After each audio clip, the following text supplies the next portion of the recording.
Hey! What is up, mortals? It is Sunset here with a new video for you.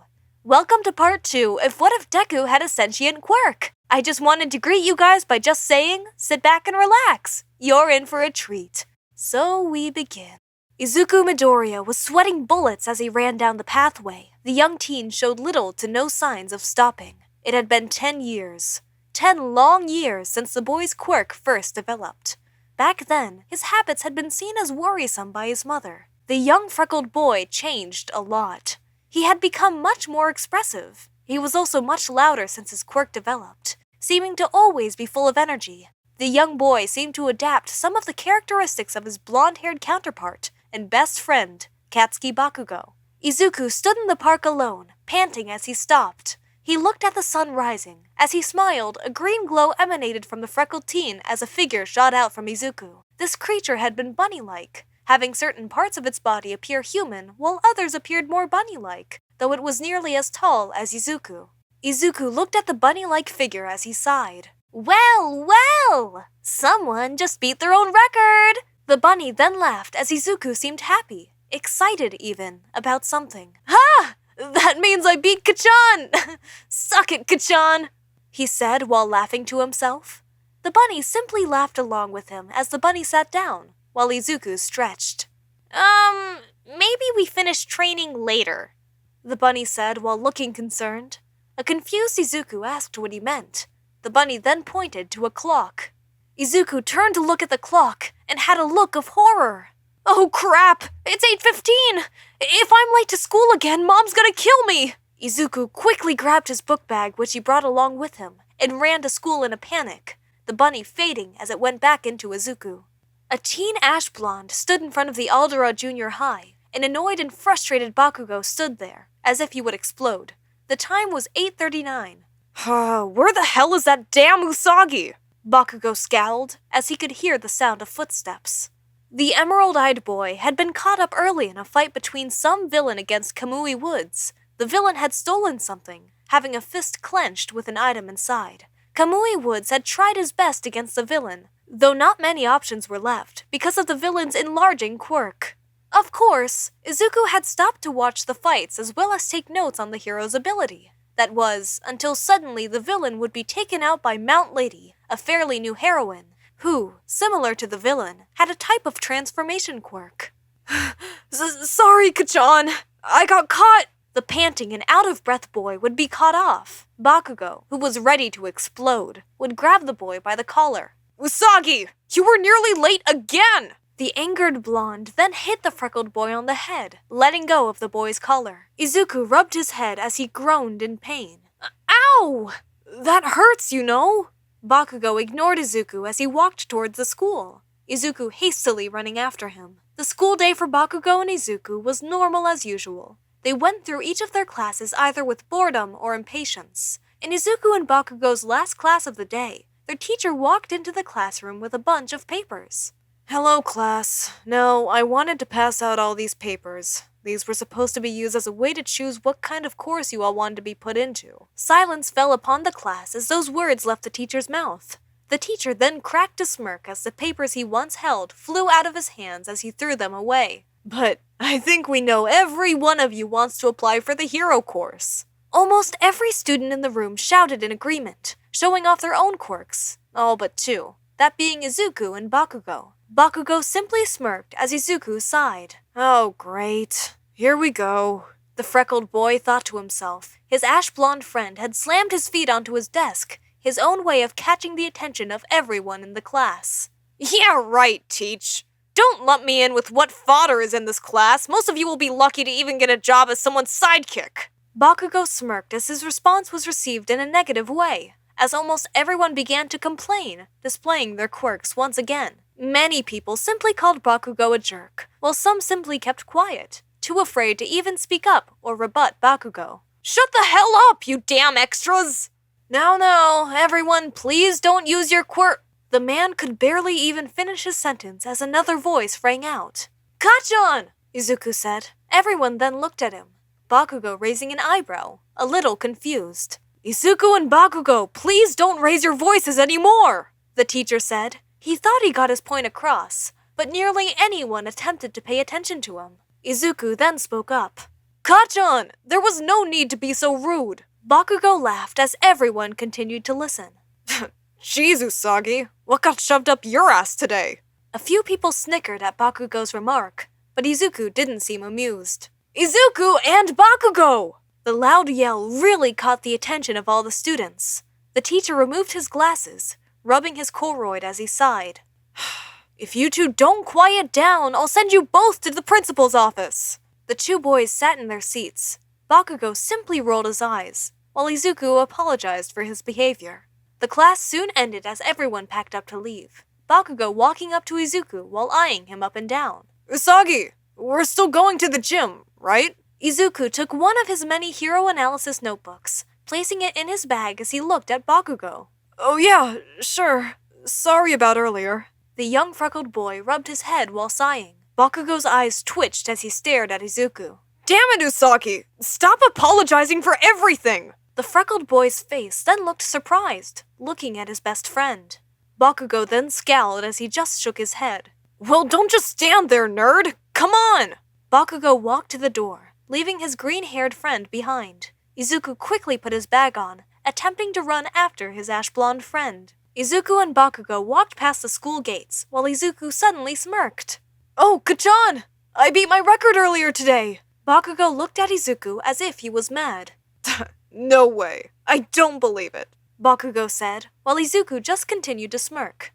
Bakugo slowly got more shocked and concerned while he looked at the smirking freckled boy. There's no way in hell you ran around the park 10 times in under 5 freaking minutes! Bakugo stared at the juniper-haired boy, who then let out a loud laugh. Izuku and Bakugo continued to chat as they walked, going under a bridge. The two were so preoccupied with their chat that they didn't even notice the manhole that had begun to shake just a few feet behind them. The manhole cover suddenly blew up in the air, hitting the bridge and slamming onto the ground. Both boys stopped, turning around to witness something grotesque. A slim-like sludge had crawled out of the sewer. 2 pairs of red eyes opened, looking at both boys, and a delighted smile had shown on the sludge. Well, lucky me. 2 fresh skin suits. His tone was slurred, yet he made it quite clear of what he was after. The sludge had jumped, going after both boys. Izuku looked at Bakugo, who was quite confident, raising his hands up as the sludge dashed out at the two. Die! The ash blonde screamed with ferocity as his hand sparked, letting out a huge explosion. It had enough force that it caused the sludge to be blown back. Izuku had to use almost all of his efforts not to be blown away himself. The sludge felt the recoil as his body splattered on the ground. A little dizzy, but he easily recovered from the attack, as the sludge once again jumped up at the boys. You won't get away. This video was sponsored by ExpressVPN. ExpressVPN allows you to change your IP address, making it harder to track and securing your privacy. In addition to providing safe passage through the web, you can also expand the reach of your favorite streaming services like Disney+. If you are from the United States, you won't be able to watch any of the MCU and Sony Spider-Man movies. But by switching your location to Japan, you can access them whenever you want. Check out the link in the description to get 3 extra months when you purchase the 12-month subscription plan that costs $9.99 a year. This deal is for a limited time. And thanks to ExpressVPN for sponsoring this video. Bakugo readied himself for another explosion. That was until his juniper-haired boy leapt over to him, grabbing him and pushing him out of the way. The sludge had hit the ground again, though it was able to recover once again. An angered Bakugo attempted to yell at Izuku, but the boy put his hand to his hand up. Kachan! You can't forget it's a crime for us to use our quirks without a license! Yeah, I know, nerd! The villain attempted to lunge at the duo once more, the blonde already prepared using both hands once again to ignite an explosion. This explosion was similar to the last one, though it was much smaller in comparison. It was enough to send the villain away from them. But not in cases of self-defense! The ash blonde showed hints of excitement and sadism, traits that when mixed often made the blonde terrifying to others. What are those two blabbering about? The sludge villain was able to recover rather quickly from the blast, as he attempted once again to capture the 2 kids. Have no fear, citizens! Everyone stopped to look at where the sound came from. The 2 boys' eyes widened as hope was filled in the 2 teens' eyes. The villain didn't have such feelings. Only despair started to sink in at the voice. A tall, hulking man emerged from the manhole, dashing over to the boys, grabbing them and moving them out of the way of the villain's attack. Because I am here! All Might! Izuku was shocked, though also amazed at the symbol of peace's speed and reaction time, as he barely even noticed that he was grabbed. Bakugo was much the same, although he felt as though he was being looked down upon by All Might.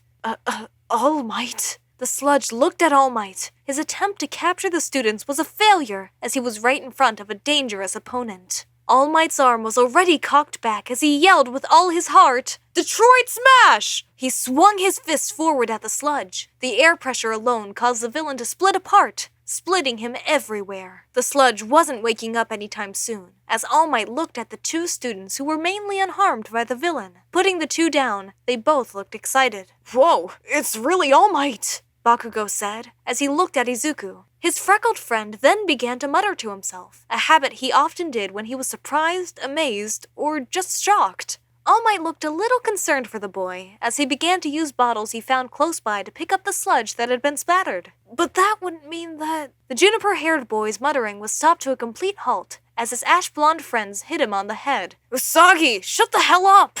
Izuku rubbed his head as he complained to Bakugo, who reminded him of who they were near. Izuku put his hands on his mouth, remembering that they were in the presence of the #1 hero. Izuku profusely apologized for his muttering. Bakugo, on the other hand, was trying to ask All Might the best ways to become a hero. "You two were able to evade that villain! You both did a good job. I'm sure you'll make great heroes someday!" An excited Izuku quickly remembered the notebook in his bag. Taking the notebook out, Izuku asked All Might if he could sign it. All Might of course agreed to sign the juniper-haired boy's notebook. "Oh my god! I just got an autograph from All Might!" Izuku held the book tight as Bakugo sighed in annoyance, though he did thank All Might for rescuing them. "That damn Usagi is always so hyper! Makes me want to punch him!" Bakugo looked at the freckled boy, as he was excited. He then looked at All Might. The man's appearance alone commanded respect. All Might waved to the two boys as he was ready to take the villain to the police station nearby, but the thought reminded him of something, as he looked back at the two. "By the way, if you two plan to work out this summer, a friend of mine is planning on hosting an event. He works at the police station, so drop by if you want to sign up." Izuku graciously thanked All Might, while Bakugo just sighed. The bulking man jumped away, creating a slight breeze. Izuku stared at his #1 hero as his figure faded into the distance, and though he was speechless at first, he was able to mutter a few words. "Did we just..." The juniper-haired boy was cut off by his ash-blonde friend, who placed his hand on his shoulder with a smirk. "Meet All Might and get praise from him? Of course we did!" The two boys then had grins on their faces as they looked at the autograph. "Man, we're so lucky!" Izuku spoke with joy, but also as if what just happened was a dream. The two fist bumped as they continued to walk. The memory of being confronted by a villain wouldn't affect them in the best way, but meeting All Might definitely overshadowed that memory. Izuku and Bakugo continued their walk, but remembering what All Might told them, they just had to visit the police station to sign up for this event. They were able to make it before the station closed, signing up for the summer event. For the next 2 months, Izuku had gone through middle school. He was training his body and mind. He knew that he would have to try his hardest if he even wanted to pass the written exam for UA. Izuku thought he was fast and strong and needed to get smart too. If he didn't, he would be greatly outclassed by everyone. Soon school had ended and summer break began. Izuku was at home, looking at the training regimen he and Bakugo had come up with. "Sadly, we won't get to use this, but hopefully this event will help us a lot." Izuku got ready for the event, saying goodbye to his mom as he got ready to leave. The freckled boy then left his house, heading to the meeting spot that he was assigned to, and he was surprised to see Bakugo there as well. The two boys greeted each other with a high five as someone walked towards them. "Hello, are you both Katsuki Bakugo and Izuku Midoriya?" The two boys nodded in response as the man continued to speak. "I am Tsukauchi. I am the man who organized this event that spans across Japan. You two just so happen to be the two I've heard about from All Might." Izuku was the first to gasp in shock, and soon after the realization hit Bakugo as well. "No freaking way! All Might talked about us?" Bakugo wrapped one of his arms around Izuku as the two jumped for joy. Tsukauchi coughed to remind the two of what they were currently doing. Bakugo and Izuku soon calmed down. Tsukauchi then continued his explanation. "Both of your tasks will be simple as of the first week. You'll both be using your quirks in ways to help you clean the beach." Izuku thought about ways his quirk could help, and he would likely have a much better time than Bakugo. Bakugo sighed. His quirk was likely to be dangerous, especially with flammable objects. You both will also regularly spar with each other. This way combat won't be something to worry about. Tsukauchi would end the explanation by telling the two teens they both would have to tell them something they learned about their quirk each week. This way, he could keep much better track of their progress, and also see if the two actually learned anything themselves. Izuku looked at Bakugo as his blonde friend did the same. Summer was going to be hard, but Izuku and Bakugo knew they had to go plus ultra, and so the two ran towards their first piles of trash. Thank you all for indulging yourselves in all this information thus far. I hope you enjoyed it. Now, there are a few more things that I'd like to go over before the video ends. Firstly, I'd like to thank our patrons: BD Flames, Ethan Davis, Terry Chills, Shifter Meals, Adam Zagel, Zill, Zavvito3, and Joshua Phelps. Secondly, I'd also like to thank all of our YouTube members: Toy Acosta, Rob the King, SithLord906, CF2364, and Knuckles, Rimue Tempest, Angel Juarez, Donald C. Stewart, Bryant Grier, and Demonized Fox. Thirdly, if you're in the mood for some great storytelling, We the Celestials have you covered. Our We the Celestials, My Hero Academia, and Naruto What If channels retell the story of their namesake anime with a twist. Check it out if you're interested. Fourthly, on behalf of We the Celestials, I'd like to thank everyone involved in today's excellent content production. Their details can be found in the description below. Lastly, if you're interested in what we do here at We the Celestials, I'd like to extend an invitation to join the team. The only caveat being that we only accept members from 16 years old to join our crew. You can sign up for whichever category fulfills your interest by joining the recruitment Discord using the link in the description below. We're always looking for new members to join us. Well, that's it from us for today's video, so thank you all for watching and have a great day!